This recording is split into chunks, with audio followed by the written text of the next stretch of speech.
Hello everyone, welcome back to our reading of Fate Prototype, Fragments of Sky Silver, Volume 2, the Best Friends arc. So, as a reminder, this one volume for some reason does not have chapters labeled. I don't know why, it's a little weird, but we'll just be going until we feel good. Probably the best way of handling it. So, with this, we met our protagonist, who is Rayrukan Misaya, who is basically, kind of seen as one of those, the Rin, Akiha, that sort of archetype, kind of going in that direction. And we met her teacher slash friend slash father servant, Paracelsus, who, we recognize from Fate Grand Order, obviously. So with that said, we're moving on to some more here. So, servants summoned during the Holy Grail War, a personification of mysteries, a revival of a legend. In truth, what makes them who they are far exceed the power of modern magic and weapons, literally the strongest. Oh, wait, this is a weird sentence. In truth, what makes them who far exceed the power of modern magic and weapons, literally the strongest, are none other than the noble phantasms they possess. It is a weapon which has left its name in the legends of their time. It is a special move they have honed during their time. It is a symbol of the legends they have amassed, a miracle which has taken shape. A noble phantasm will be the trump card of your struggles in the Holy Grail War. Thus, conceal your heroic spirit's true name. Acquire the true names of the other servants. A heroic spirit's name indicates the reality of that legend. The abilities of the noble phantasms which serve as their trump cards can easily be deduced by linking them to their true names. But bear in mind, the acquisition and concealment of the true names greatly affects the outcome of the Holy Grail War.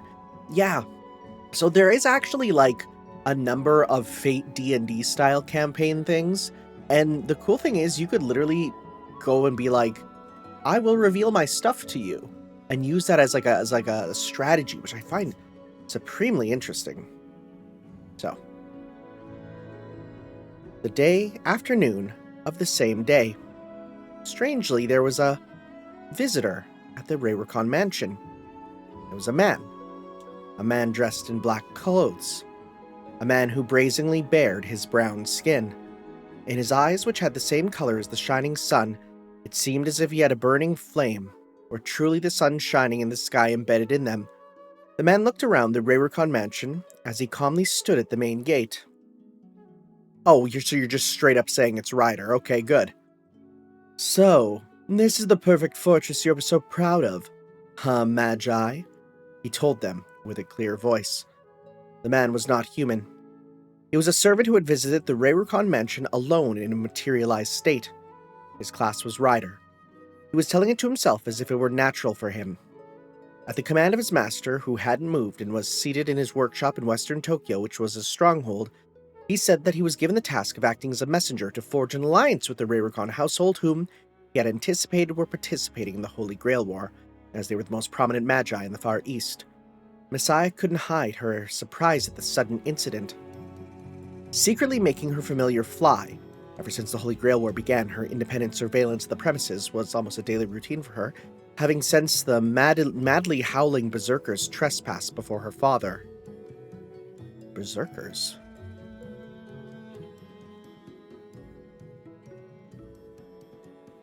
I still don't remember who the berserker is of this one.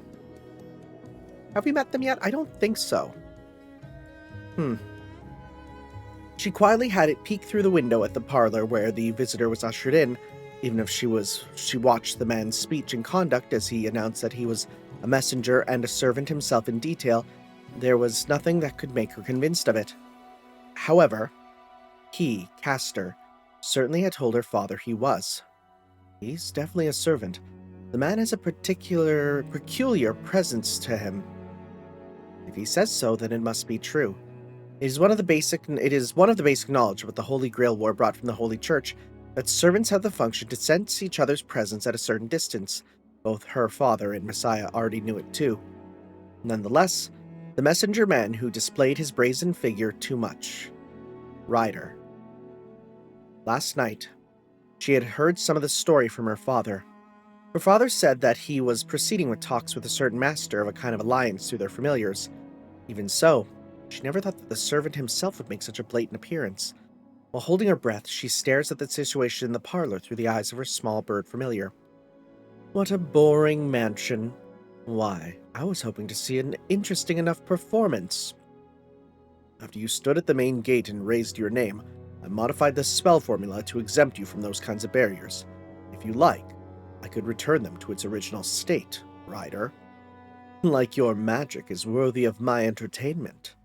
Ryder shrugged his shoulders at her father's words.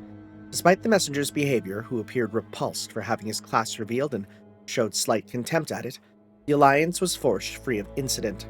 Her father proceeding with the signature and blood seal on the parchment, which had already had contents written on it, may have been the Whoa, why is this sentence weird? Her father proceeding with the signature and blood seal on the parchment, which already had its contents written on it, may have been the process of establishing some sort of magical contract. However, even if you are a servant, to have sent you in your materialized state all by yourself is... Unlike her father, who was not hiding the surprise in his words while his facial expressions were unchanged like usual, she did not know Castor's response to this. He mostly didn't say anything. He just quietly continued to stare at Ryder carefully. There's no problem there. Ryder smiled with a teacup in one hand. He crossed his long legs to say, as if he was the true master of the mansion. Yeah, that's, Is this almost like a callback to how Emiya sits down in that one piece of art? Almost. He doesn't cross the legs, right? Emiya doesn't do leg cross. He man spreads. Even though some of his class and status should have been already exposed, she couldn't see the slightest bit of caution in him. At least her father, who was participating in the Holy Grail War as a master, was given eyes to see through some of the servant abilities just by glancing at them, and that information should have automatically been sent to Castor, who was father's servant, through heart communication. Even so, the man, though mingled with dissatisfaction, was clearly maintaining his composure. Couldn't see his bluff. Misaya had a hunch that what he is forming isn't a weak smile. That is an expression which exposed his emotions. There is no suppression or deceit in it. Ryder was really feeling it. Her father mentioned a temple last night. The workshop of Castor, who is essentially an adversary, had promised to wield the greatest power of Magus in the midst of the jaws of death. It's far from entertainment, but I don't mind. You can always try to activate your spiritual barriers. It's fine if you aim for my neck. Those who challenge me with blades will immediately know how sinful it is to reach your hands out to the sun shining in the sky. You seem confident in your own power, Castor quietly said. The expression couldn't be secretly cited from the location of Misaya's familiar. Naturally. How about you, Magus? I'm still halfway there. I see. So you're claiming to be a novice then? Ryder laughs. After laughing for a while, he said, Indeed. It seems there are only unskilled people here. Immediately, he turns his golden eyes towards the familiar by the window. Though there does seem to be one person who can meet my eyes. Quite literally. The man tells them, deepening his smile. Standing up while continuing his speech, he exaggeratingly spread both of his arms. I wasn't interested in this ordinary, insignificant show of Machiavellism, but indeed rejoice. Small one, if you are small like this, keep opening your eyes and fill your domain with dignity and pride, for I pay tribute to those with such queenly traits. I shall also recognize our current alliance. Rejoice. The air freezes. The meaning of the words thrown by Ryder were extremely simple. It means this man was trying to make a judgment without paying any attention to the contract magic or his master's intentions. In the midst of enemy territory in the center of a powerful workshop built by Castor's hands, he was trying to determine whether his opponents were worthy enough to join forces with him while holding a teacup in one hand. It's not something that can be done with just the word composure. The man had been thinking about it until now. Should he fight them or not? Should he kill them or not? With the absolute confidence that he can do it by himself. What a terrifying person. What were you going to do if you hadn't felt inclined to do so at the end? Roaring with laughter, the man answers Castor's question. Must I say it? In the blink of an eye would have made this mansion vanish together with its impudent magic. Her consciousness. She didn't lose it, but it was taking all the effort just to retain it. Misaya, who was in her room, had met her gaze with Riders through her familiar's vision. Her spine shivers by itself. She felt nauseous. Stuff that was too intense to be called dizziness was running around inside her head, and she was suddenly unable to tell left from right or up from down. In that instant, she had the feeling that she had broken out into a terribly high fever. Even though the man's appearance should look no different from an ordinary human being, she had become like this the moment when their eyes met through her familiar. She knew that the messenger was a servant. She was prepared for it, and on top of that intended to keep on monitoring him. She could even say that she was unlikely to be killed through her vision depending on his ability. Even so, the trembling in her entire body won't stop now, even though their eyes just met. Desperately, Misaya took on his golden gaze on just intuition resembling the resolve to not look away. It was so intense enough to hallucinate that she was taking on some curse or some sort of sorcery. However, it was clear that none of her magic rites were working. Her father and Castor couldn't afford to pass it up. Enduring her nausea, she covers her mouth with both hands. She was sobbing. Misaya desperately muffles her tears and screams. What did I misunderstand? Did my pride over Castor telling me his true name make me delude myself into thinking I was more than my height? With an ordinary person's body? With my immature body that doesn't reach my father's feet? Oh, okay, you mean like as in stature, not like, I thought you meant, yeah, you're not that small. I shall peek into that monster's chink. Without realizing my own inexperience, I became arrogant of all things, me. However,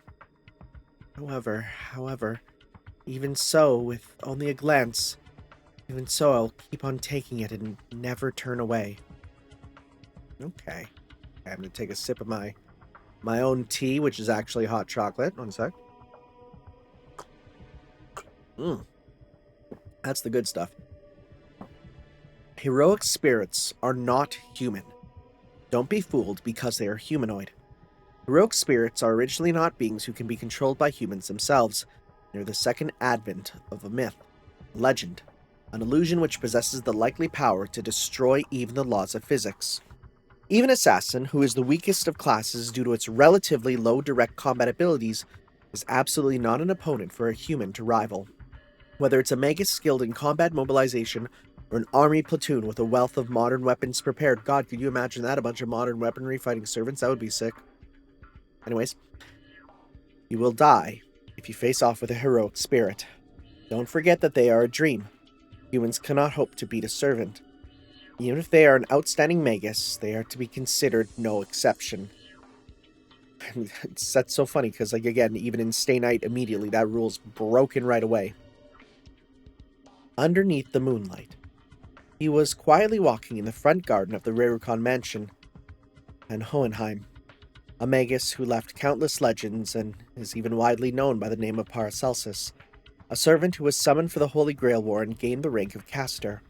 He was pondering the current war situation by himself while checking the workmanship of the Rerukon Mansion's magical workshop, which was further stabilized through his own territory creation skills at the foundation for the workshop his master had built.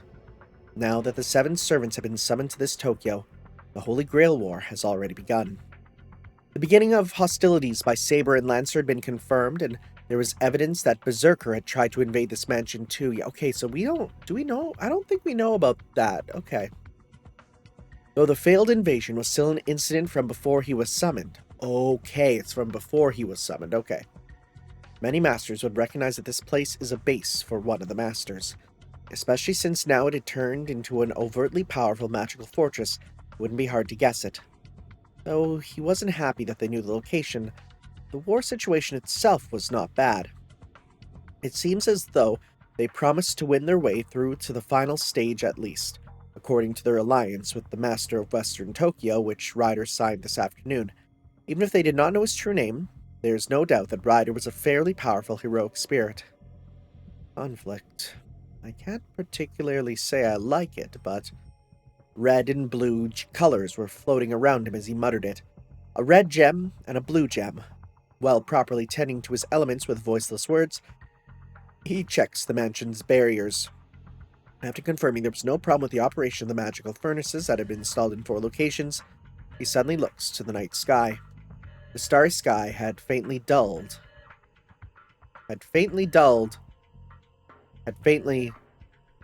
become more duller, is what I'm thinking you're saying? Right? Okay. Faintly dulled more than the era he knew? That could also work. He thinks of several things. Elementals, alchemy, magical foundations, the ether which was the 5th element, and the true ether which overflowed in the age of gods, and the light of the sparkling stars. Now it will be an event in the distant past. However, he can recall it as if it were yesterday. It's nostalgic and heartbreaking at the same time. It's unavoidable. My time is already over. A profile of Misaya, his master's beloved child, floats into his mind. Magi are still connected to life even in the present. The descendants of the many children who have received my teachings are certainly out there in the world. But who would have thought she would have the traits of a ruler? Misaya Reirukon. Naturally, he felt that she had an abundance of talent towards magic, but moreover, she was endowed with the traits of a ruler. Before that rider's fierce bloodlust, she endured his gaze even through her familiar and kept returning it with hers. If it weren't for her actions, the current advantageous war situation would never have existed. I always thought kings were nuisances, no matter the era, but somehow, it appears that I must amend my assessment of them a little. There are kings who can detect kings in this world. He tells the red and blue gems. He smiles at his alter egos who flicker and reply with wordless words. Magical capacity is something perceived by mages. A king's capacity is something perceived by kings. If there is a person like Merlin, they would be an exception. It was an honest admiration towards Ryder, who saw through Messiah's capacity while she couldn't perceive herself. Castor smiles a little. That child, Messiah, will definitely grow up to be a fine magus, a fine family head. Even if he was not able to achieve it once, when he had tried to do it. Herng. Without listening to voice, he grasps what had happened. He could hear a howling in the distance. The howl of the intruder was trying to penetrate these grounds, which was their fortified magic workshop. Persistently for tonight as well. He could very well say that it was Berserker. He would be easy to slaughter if he would just release the true name of his noble phantasm, but it was still early. Although he had absolute faith in the power brought by his own noble phantasm, at most he was thinking that he should use it to take on more than 2 servants, even if they were the weakest ones. Of course, he was of the same opinion as his master. They hoped the other groups would show up, lured by Berserker's foolhardiness, but it seemed no one would be enticed by a wild animal that impulsive. As he tries to turn his heel and return to the mansion, he suddenly stops. What? A small mumble. Looking back, there was a figure of a new intruder there. It was a girl. Good evening, Miss... Oh, it's Manaka! Oh! Good evening, Mr. Magus. Are you Castor? Good evening, young lady. As he calmly tells her this, Castor quietly feels anxious in his heart. Impossible. Why couldn't I sense that she was in my workshop, my own magical domain? Dozens of barriers and curses, elements which should be called my alter egos, deployed by one by one in the sky, in addition to packs of synthetic demon beasts created by masters' hands in all directions, perfectly arranged traps to eliminate intruders with, and on top of that I can automatically sense if any of them were activated. Anyway, even if the forest in the back garden had its barriers deliberately loosened to create a path for a soul intrusion, they would appear in the front garden close to the main residence. He instantly lists all the possibilities. Presence concealment, or spatial transference.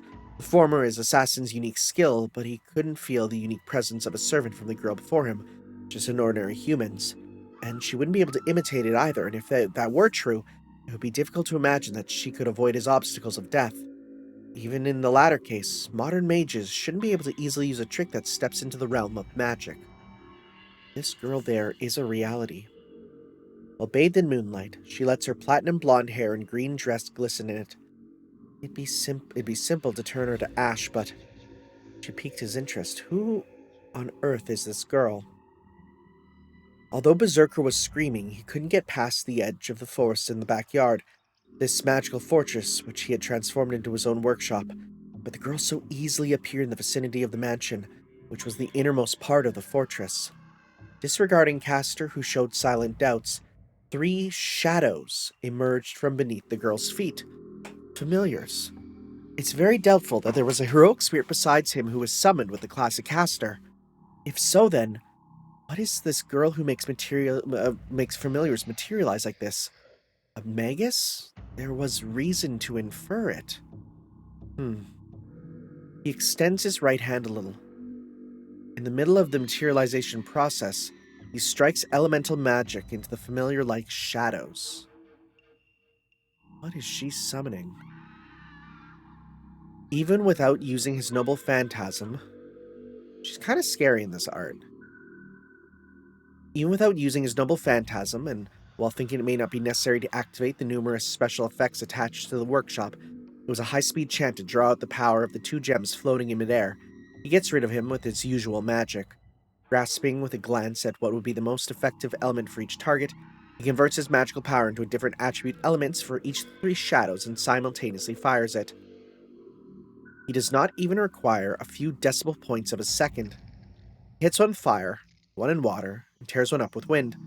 Every one of the shadows who's exposed to the great Magus-class power tragically vanished like mist. Being careful not to injure the girl herself, he limits its effective range. Oh. The girl, who suddenly lost her familiars before her eyes, strangely tilts her neck.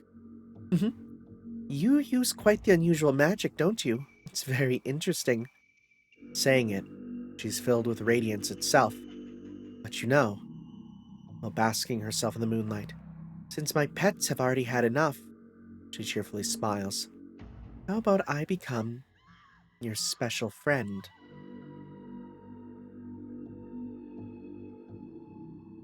What is going on here? Yet another girl meets Saber. What are we doing? The Sky Silver Knight will protect me from the howling black monster, from the unmistakable murderous intent looming above me. Inside the dark forest, while wielding his invisible sword underneath the moonlight pouring down incessantly from a gap in the breaking clouds, he saves me. He knocks down my terrifying enemy, then kindly smiles at me. If my reason is working properly, it's unmistakable, despite knowing that it is impossible. It's unrealistic. I'm having a dream. I cannot stop these foolish thoughts from welling up deep inside me. A wild idea like a young kid would have. Even my elementary school classmates must have slightly better dreams. That's right, this is just a misunderstanding. And yet why? Why do I feel this scene I'm witnessing is not actually part of the Holy Grail War, but a scene from the picture book my mother read to me one day long ago? I wonder, and I think, that an honorable knight would never hurt a lady or child. So even if he was a servant who serves a hostile magus, I'm sure he's not going to kill me. Are you alright? You see, the knight calls out to me, exactly like in the picture book. Kind, gentle, just like the fairy tale knight.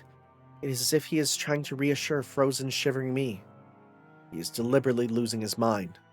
You should immediately run away. Wait, what is going on? What? Okay. I need a drink.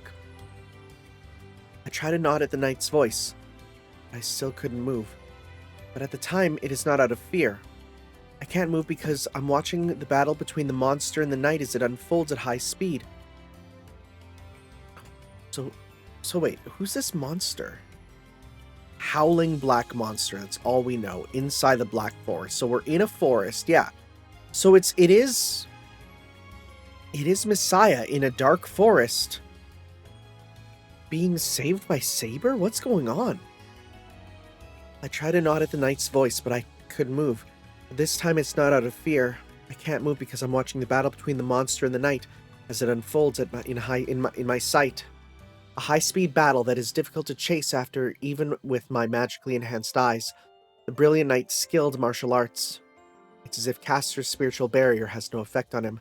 He keeps fighting as if he is clad in wind by itself. The truth is, there should be terrible restrictions on him. In fact, the monster is showing clumsy movements as if being forced to feel the effects of the barrier. Even I, who am ignorant of physical combat techniques, could see the knight's dominance was clear.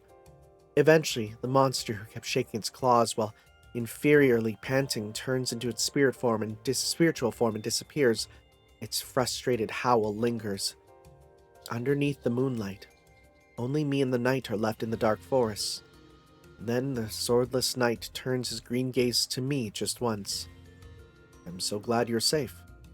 He says that, softly, coolly. He really smiles at me as his pretty eyes shine in the moonlight. The chance meeting with the knight. The encounter with the monster.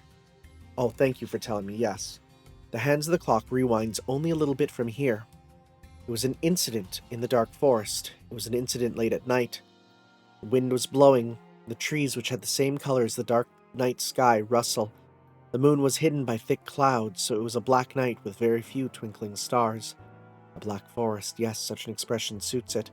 Despite this still cold season, the dense and coniferous place must have been certainly mistaken for a real forest, if this was the scenery that came into view when one woke in the middle of the night. A space like a forest, a deep darkness. It is part of the Raricon mansion grounds, which was built as a magical fortification. If we were to classify it, could we call it a backyard? It was far too spacious to finish in one word. It is said that the place, which still has room to neatly store a few elementary school buildings, including the grounds, is still called a forest by the local residents. The Raricon Black Forest, the Garden of Darkness. Now there was a small figure there. A lone girl. She was walking in the dark without any fear. Without the glow of a flashlight in her hand, she was calm, as if it was no different from daytime. Actually, she was too indifferent. Her eyes, which circulated magic power through them with magic, could easily see through the night. It might be an exaggeration to say, this is kind of rudimentary mystic eye, the many shadows brought by the night didn't hinder the girl any way. This girl, Misaya Raricon, quietly walks through the black forest. There's a slight hint of nervousness in her expression that says she's just walking through the grounds of her own mansion. After all, she noticed. Misaya, who had sent familiars flying all over the grounds, noticed that only one of Castor's barriers, which had been so precisely and sturdily crafted that it is no exaggeration to express it as perfect, had a tear in a small part of the backyard space.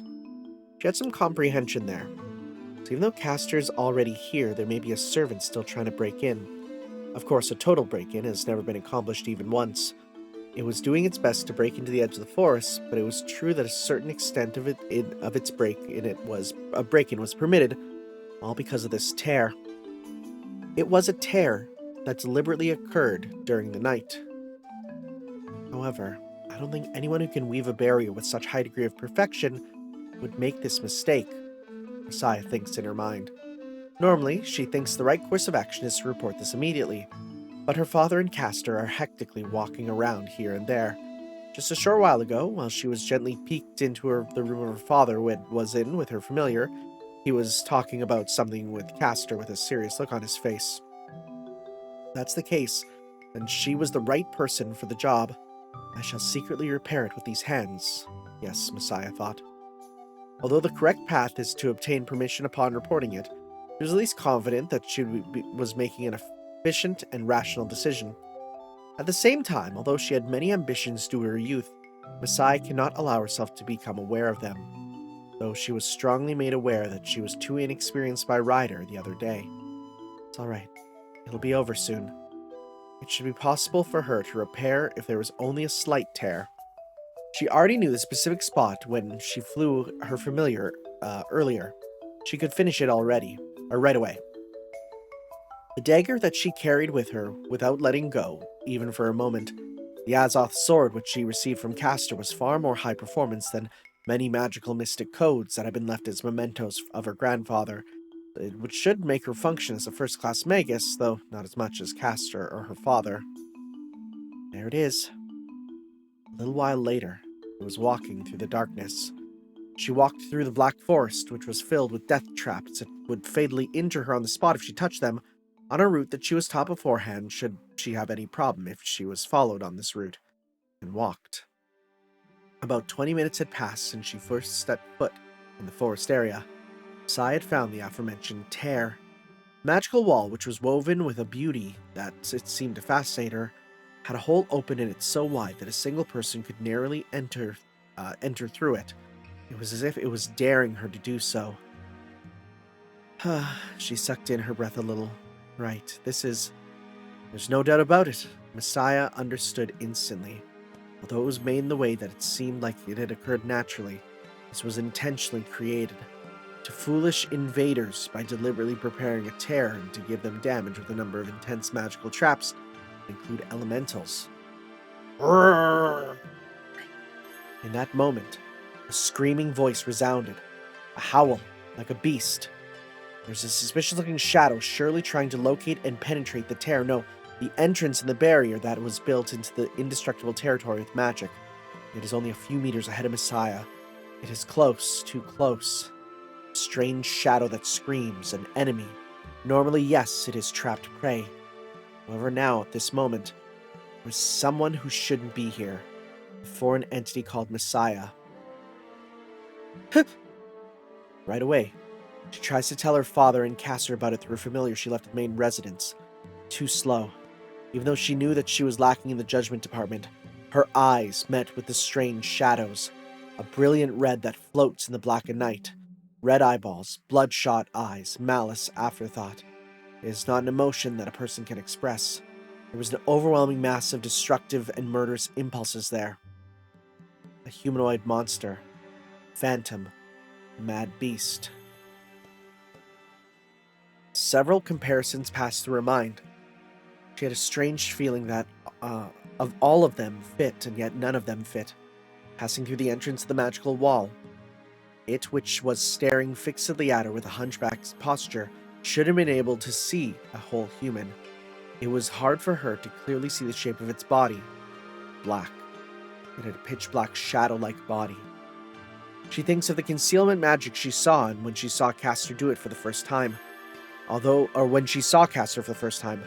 it's similar to that, something was decisively off about that.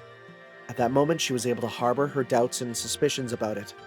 A tremendous presence, a black body and red eyes, sharp claws and a wide-open jaw resembling a wolf just before it devoured its prey. Black claws, absolutely beyond human. A servant. It overwhelmed her, it pressured her. She's just human, cannot possibly stand up against this fiend. Its appearance can be mistaken for a type of monstrous bear, but she can understand why. A mass of mysteries that brings fear. A manifestation of the legend itself. An aggregation of enough destructive power to reproduce a myth on the surface. A heroic spirit. Originally, it is a supernatural person that cannot be used by a human magus. She'll be killed. In this moment, this monster feels like it. She will most definitely die. But even so, it was not the first time she had this feeling. What she felt when Ryder visited the other day far exceeded the total amount of what Misaya was feeling in this moment. That's why she can think. She could certainly act, too. In the corner of her consciousness, which seemed to be overwhelmed with fear, she frantically thinks about what she can do at this moment. A notification of her crisis by manipulating her familiar. Start her escape through self-manipulation. 2 courses of action. It's alright, she can do this. Even if her legs start to tremble, she was standing still. She did not know whether the monster in front of her will permit the latter action, but now she knew what she should do. It is unlikely she could stay frozen at least. She makes up her mind. Misaya tries to move her thoughts into action when... Rargh! Second howl. Killing intent, malice, animosity, ill will. Misaya's mind trembles at the shock of it, as it strikes her with something like an accumulation of negative emotions towards her. Her thoughts go numb. Her body, which is about to move, comes to a halt. She cannot move. Her body and her heart, too. She froze to a disappointing degree. She cannot even muster a voice from her trembling lips. Only her wide-opened eyes kept capturing the suspicious figure. Within her trembling gaze, its deformed body slowly starts to move. It shortens the distance while smashing the trees it touches into bits with its claws before Misaya's eyes. Misaya watches it, still unable to move. Its red eyes don't seem to be that of a human. It's squinting, as if it's deciding which prey to crush first. Oh, this, the deformed servant, intends to devour her. Her of all people. This is very interesting. I'm going to take another sip.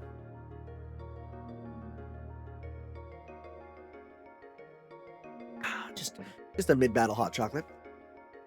Wordlessly, Misaya slams her gaze at it. She did not shed tears.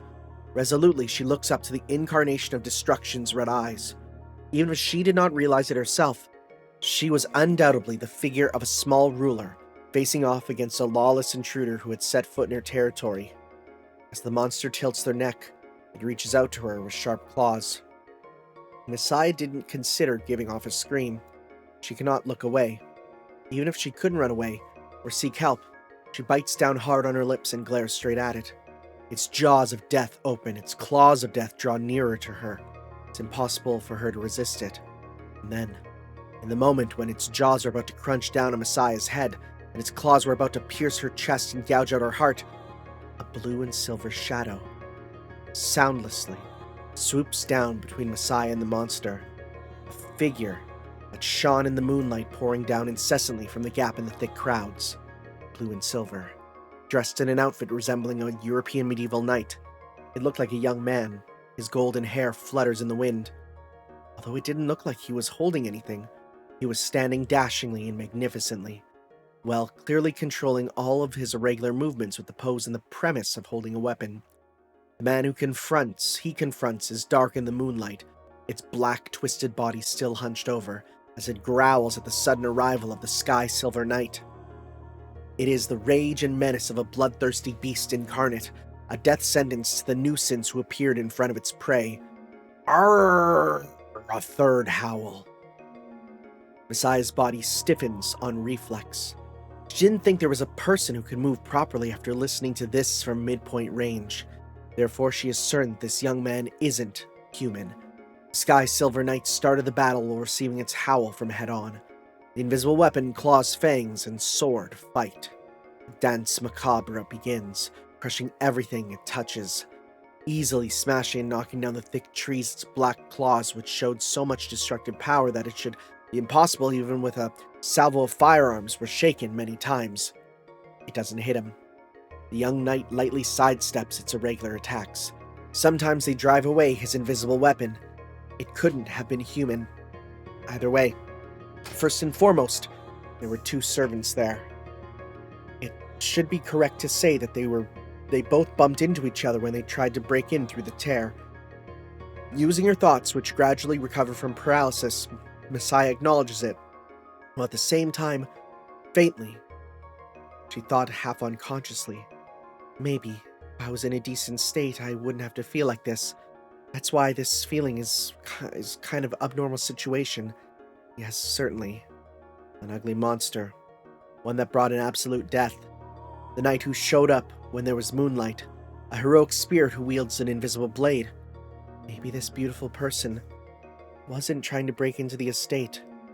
It wasn't a coincidence that he encountered the monster. The truth is, he may have come to save me. Like that. She naturally fought this. I said fought because I looked down and saw the word Holy Grail and I was like, fought. My brain mixed it up there. As mentioned before, the servants by the Holy Grail have a personality. This is an exceedingly rare case. Okay. Originally, the heroic spirits that materialize had no self-awareness. They, who very rarely materialize as a manifestation of the counterforce, have the power to act automatically, said they have no emotions or personality at all within them. That is clear in some cases recorded by the association. There are no reports of successful dialogue with them. Automatic combat machines. It is said that once someone expressed them as that. However, in the Holy Grail War, exceptional heroic spirits do materialize with their personalities. The details about the reason why are unknown. Do you see this as a good example of the wonders of the Holy Grail? Or should we regard them as a kind of shackle for a master? In many cases, they have the personality they had when they were still alive. Therefore, it is essential to know the life and anecdotes of your servant. Records, folklore, legends. Gather them as much as you can and get to know them. As mentioned earlier, be wary of building relationships with them, in case their personality changes for some reason. Berserker is an example of it, as it flies into a rage because of its madness enhancement skill. In this situation, it will be very difficult to build a relationship with them. However, if you change your perspective, it can be seen as a possible chess piece to guide their ruthless actions without influencing their personality. Granted, you must understand the personality of your heroic spirit. Regardless of your questionable nature, it influences the trends of the Holy Grail War. For example, in the case you obtained a servant who tries to avoid infanticide because of their personality from when they were alive, if they are pressed into battle with a master or heroic spirit that has the appearance of a little boy or girl, I cannot deny the possibility of it yielding to needless discord. Granted, you must understand your heroic spirit's personality. It is to control the trend of the Holy Grail War without affecting circumstance of the relationship. Oh, is this the same? It's the same. Very cool. An excerpt. Wait. Yeah, okay. I cannot deny the possibility of yielding needless discord if it is a strong fight with a heroic spirit and the master that has appearance. It's like the same thing written twice. Okay, an excerpt from an old notebook. Oh. Those are homunculi. Okay. It was a slightly different morning scene than usual. Breakfast alone. To be correct, there were definitely a lot of young women in maid uniforms there, but if they were to strictly define that, Misaya was, as expected, the only human in the wide dining room. All the servants who roamed the Rerukon mansion had unavoidably moved to Izu Villa along with her mother with the start of the Holy Grail War. She also knew that her father and Cass were busy as it was, which is why Misaya was having breakfast by herself. Mumbling a few words, she sat down at the end of the long table. She felt the warmth of sunlight, which reservedly flowed in through the window glass. There was no sound mixed in with the voice of the songbirds who spoke of the morning, besides a clinking sound from each time she placed her knife and fork on the plate. There was no voice of her mother gently scolding her, "You must not make a noise." The women abstaining themselves around her didn't say anything. There was no reaction if they had no input. This is natural. After all, these women were not human. They were a number of female-type homunculi created by Castor. They assume roles of servants on behalf of those who went to Izu Villa.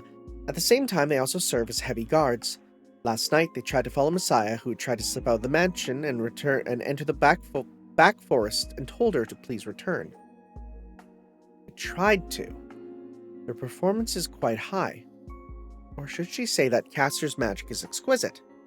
It appears Messiah's actions last night was automatically transmitted to them somehow. Not a verbal message, but a shared perception. Not uncommon for a magus to share perpetual information obtained by a familiar. However, that on a level of Castor's is too much. Simultaneous perception sharing with over 10 homunculi. Even though he is not the legendary person from the Asuka period. He does it as a matter of course. Even though he's not the legendary person from the Asuka period, what is that talking about? Because Asuka sounds Japanese. Unless it's something else that's there. According to the conversation, all their senses seem to be connected together. They seem like multiple individuals, or are they like a colony? Or is it? They are not a homunculus that can be manufactured by an average magus. Probably uses a different method. She briefly mumbles. Heroic spirits and humans. Misaya clearly understood the differences between the two in these past few days. After encountering the two servants, what she met was, when she returned to the mansion, was her father, who turned to a rare complexion for him, and a caster who showed a troubled look on his face. It was the first time she saw her father with such a complexion. Her father, who was known as one of the prominent magi in the Far East, great magus. Master Rerukon, who was said to be regarded with a glance even among the mages of the clock tower. For such a father to turn pale like that. When he heard Messiah's words, who did not see the masters and only witnessed the heroic spirits, the father finally showed a relieved expression. He wasn't sure why her father was wary of the masters. Suddenly, she shifts her gaze to the homunculus beside her. While carrying the scrambled egg, which had been cut with a knife to her mouth with a fork, she gazes at her pure white skin. Those who are different from humans, but look a lot like humans. With pale pigments overall, it gave her the impression of a doll, yet it was still whiter than her father's complexion last night. Messiah uh, felt that she was bad somehow with her stiff eyes which hardly blink.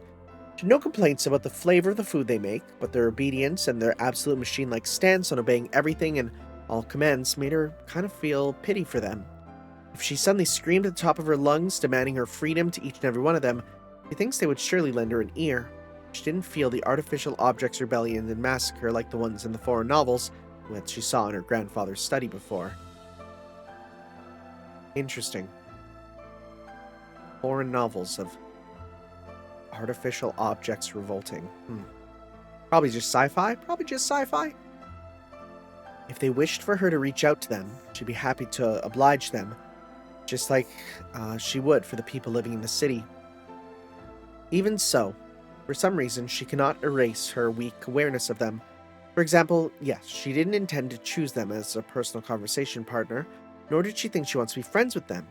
Is it because they were artificial beings? Does it seem like dolls? No, Messiah at least herself doesn't go with that reason. So, somehow or another, I'm interested in what kind of thoughts pass through those artificial brains connected through space. Even if she did try to pull them out, what comes out is an interest in pure things. A mutual relationship arises from sympathy to their personality. A number of friendships cannot be born by this. Still remaining silent, Messiah continues her meal. The sound of her knife and forks ring out again to the songbirds chirping. A few minutes later, breakfast reaches its end. In the end, her father didn't show up in the dining room. Same with Castor. Now that you mentioned it, do servants eat meals? Theoretically, so long as the magical path from the master is connected, she understood they do not need nutritional supplements, although it is possible that they like to eat something somehow. These past few days, he hasn't seemed to eat anything. When he turns into the dining room with her father, he doesn't eat anything. Oh yes, of course her father eats meals, especially at breakfast time with Messiah. Despite it being morning, it's rare for father not to be here. Even last night, her father didn't show up for dinner. It wasn't uncommon for her to have dinner alone, so she didn't pay attention to it. I wonder where father went off to. He is in his room. The homunculus's response was the same as last night. I see. Nodding, Messiah washes down the rest of her milk. I'm going to stop this as I take a sip of my own. I didn't have any milk, but I did have some cream. I put some cream in my hot chocolate. Oh, so good. Okay. Her figure was in front of the door. At one of her father's rooms, just a short walk down from the second corridor with the high ceiling, he was just coming out of the open door in front of the room, which she recognized was a room with a sofa, which had a nice level of comfort for Messiah. He was tall, with glossy black hair that shines in the morning sun. Servant Castor. As he notices her, he smiles like always. Good morning, Messiah. Did you sleep well? Yes, I did. She does not avert her gaze. However, her reply is delayed one beat. Naturally, the feeling of shame at her foolish actions last night was in Messiah's heart. It wasn't the right choice. If she had checked it in the moment where she noticed the abnormality, she would have been able to realize that the tear was left behind deliberately and no problems would have occurred. Messiah was strongly aware that her rash feelings made her judgment grow dull. She must never make the same mistake again. They were the actions of a very young child. Her shameful feelings were terribly strong, and she had the feeling of wanting to run away from this place. However, last night she wasn't able to have a proper talk with Castor and her father about all the information she observed near that tear. It's highly likely that Castor was also getting the same information from various magical surveillance networks and several of the elementals which had been stationed in the skies above the grounds. Still, she herself just learned last night that it was meaningful to share and convey all of her concerns with him. Messiah talks about the sight she saw, only the fact that it happened in that spot. The howling monster, the sky silver night, the clash of the two heroic spirits. Of course, she didn't mention her childish delusions. Quietly, silently, Castor listened to her. And then, "Thank you, Misaya. Certainly I have obtained certain information, but yours is a titled information mixed with the sense of one who has personally experienced it. The paralyzing effect of the howl of the individual we believe to be Berserker, which probably only works at close range. This is very important information." As he said that, he quietly bowed down to her of all things. Messiah didn't immediately know what had happened.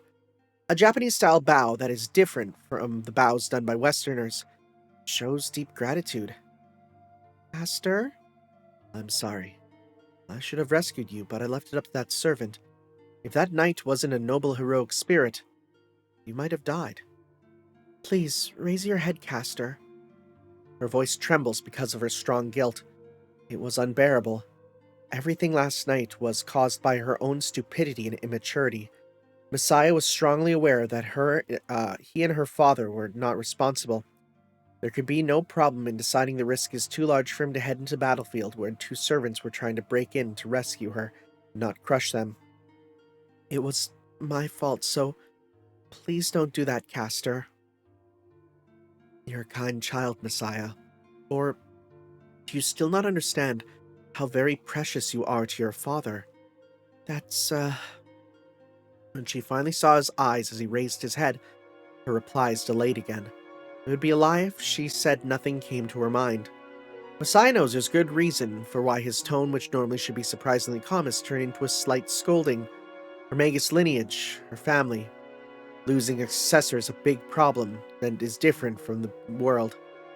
Their disappearance of all they have accumulated, the discontinuation of a lineage's magic crest, which they have refined upon through generations of bloodlines. It is none other than the cruelest end of conscientious, uninterrupted studies, training, and struggles. His words were supposed to mean that, and yet, why do the contents of the words which followed after from that somewhat different from Messiah's expectations? The battle to obtain the Holy Grail definitely carries a huge significance for us, but reaching the swirl of the root is the absolute ambition for all Magi. At the same time, losing you is an absolute tragedy. Messiah, you are my master's light.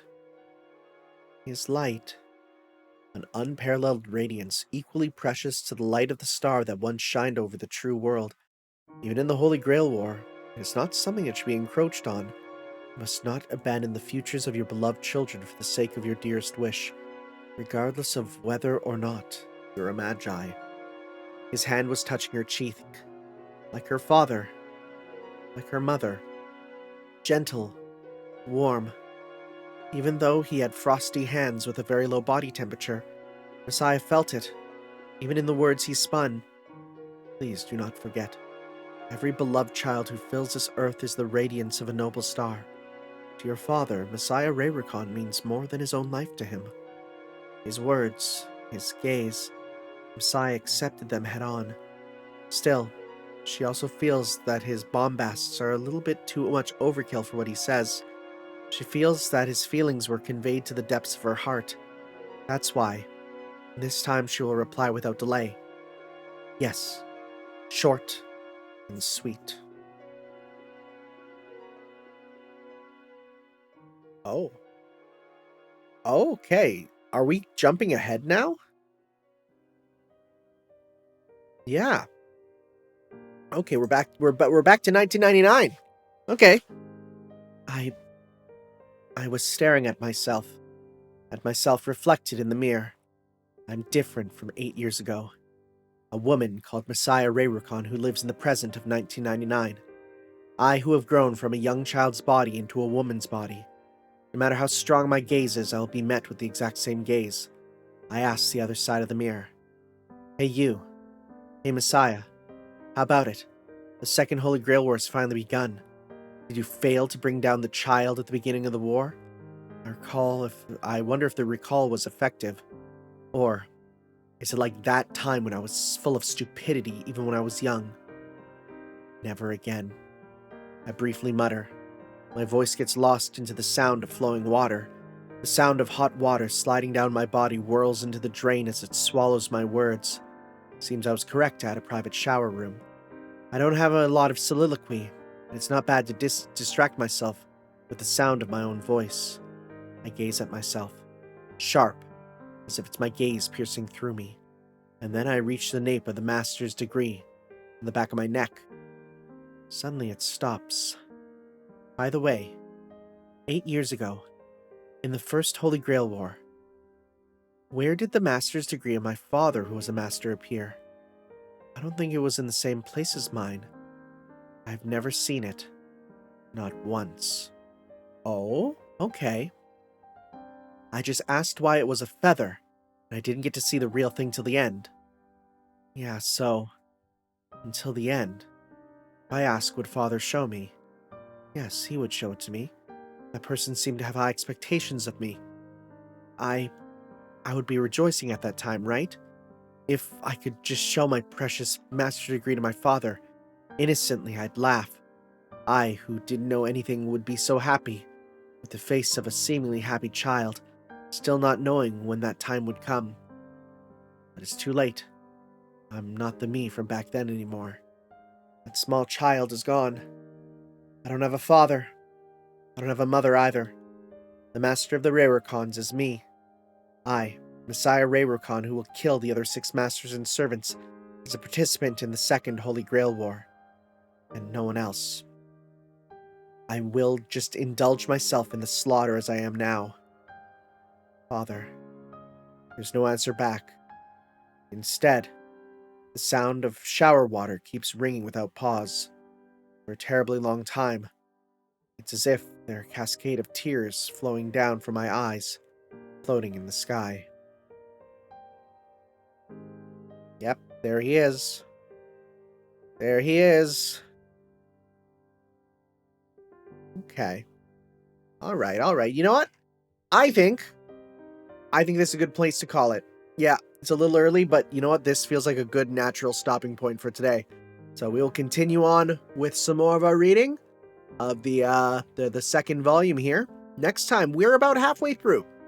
Right, we're about halfway through. So I'm assuming it's going to be, we'll finish reading the main stuff, and then we got the bonus stuff after that in another video there. So yeah, roughly how it's going to be. So thank you guys for listening. I'm real curious as to where this is going, of course. I just realized he's just going to stay on the screen like that, huh?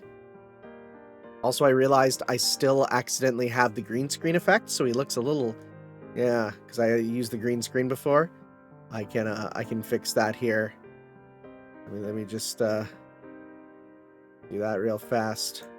Oh my god, that looks so much better. You can see it's the green screen effect. Okay, cool. Thank you all for watching, guys, and we'll see you next time for some more of our reading of Volume 2 here. We'll see you then. Ciao. Yo.